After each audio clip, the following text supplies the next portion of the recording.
Isso é culto. Louvado seja o Senhor, Deus da igreja. Quando eu venho para o culto, eu tenho que me ligar aquilo que é espiritual.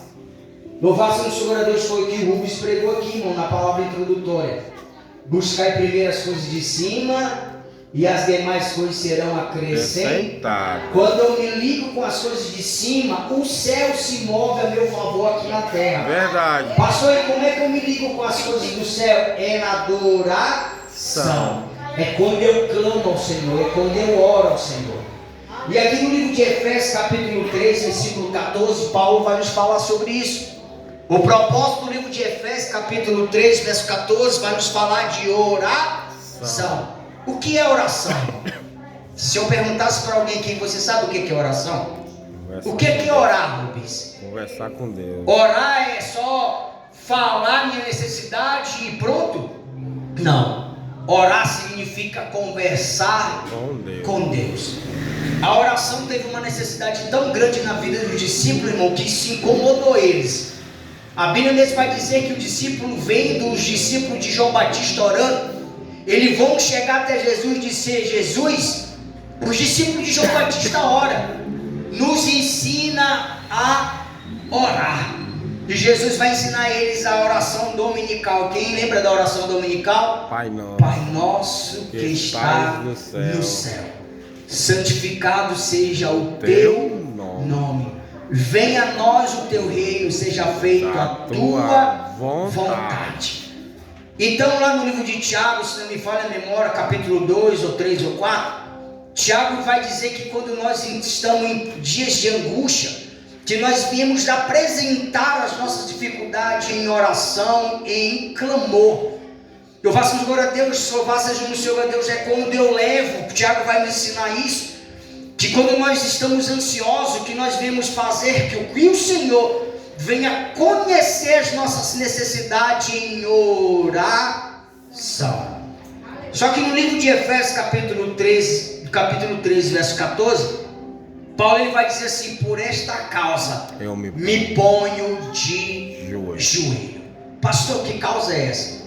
Quando você lê do livro de Gênesis ao livro de Apocalipse, você pode ver que tem capítulos e versículos do livro dentro da Bíblia que se explicam por si próprios. São palavras da casa do Senhor dentro da Bíblia que, quando você lê o próprio contexto, e o próprio contexto se explica por conta própria. Só que quando você olha para o livro de Efésios, capítulo 3, versículo 14, qual é a pergunta que nasce no teu coração? Que causa é essa que Paulo está orando? Por que vai levar Paulo a se dobrar? Qual é o motivo que Paulo vai escrever e vai dizer assim: por esta causa me ponho de joelho? No capítulo 3 isso também está explicado, irmão. Paulo ele vai orar para a igreja que estava em Efésio. Eu faço glória a Deus, que estava ali constituída por Áquila e Priscila. Quando na terceira viagem de Paulo, louvado seja Deus, a Corinto, Paulo ele vai estabelecer uma igreja na cidade de Efésio. E ele vai deixar o pastor e a pastora da igreja, que é Áquila e Priscila. Louvado seja Deus. Só que no livro de Efésios, capítulo 3, versículo 14, Paulo tinha uma preocupação, porque quando Paulo vai fundar a igreja na cidade de Éfeso, a Bíblia vai dizer, louvado seja Deus, segundo o historiador vai falar, que antes de Paulo sair daquela localidade e retornar novamente para a cidade de Éfeso, a Bíblia vai dizer que havia passado um outro pregador pregando a palavra do Senhor, o qual ele só havia conhecido a parte do batismo de Jesus Cristo. Que este pregador nada mais, nada menos era Apolo. Quem lembra da briga da igreja de Coríntio? Quem já leu o quê? Quem lembra da briga da igreja de Coríntio? A igreja de Coríntio era uma igreja tão espiritual, irmão, que começou a criar grupinhos dentro da igreja. Uns diziam assim: eu sou de Apolo. Outros diziam assim: eu sou de Rubens. Outros diziam assim: eu sou de Jesus. É assim ou não é na geração de hoje? É uma geração que não vem para o culto porque não vai com a cara da dirigente. É uma geração que não vem para o culto porque não gosta do pregador que vai trazer a palavra. É uma geração que só vai no culto do Bertano, do Secano, porque olha, diz: ai, ali tem presença. porque ali tem a glória de Deus. Mas Paulo, retornando ao Corinto, Corinto, a Bíblia vai dizer, Rubens, que ele vai quebrar essa legalidade. Ele vai chamar a igreja de Corinto, vai levantar Apolo, vai levantar aquela igreja e vai dizer assim: quem é Apolo? Quem é Paulo? Nós não somos nada. Ninguém. Porque Apolo planta, eu rego, mas quem dá o crescimento é o Senhor.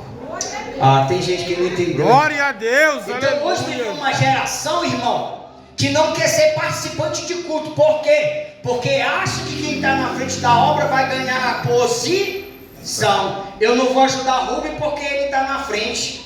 E não é assim, irmão. Quando eu venho para o culto e eu ajudo quem está na direção do culto, eu estou semeando de quem dá o crescimento dentro da igreja é o Senhor. Tem gente que não entendeu. Sabe por que o diabo ainda não tocou na tua casa, ainda não tocou no teu casamento? É porque Deus te levantou como semeador na tua casa. Enquanto tu semeia, enquanto tu ora, Deus está dando crescimento no teu ministério, no teu casamento, na tua família. Tem gente que não entendeu. Tu entrou aqui, o diabo dizendo: eu vou acabar, vou destruir, não vai pregar mais, não vai cantar, não vai louvar. Mas o grandão da Galileia chegou primeiro, que está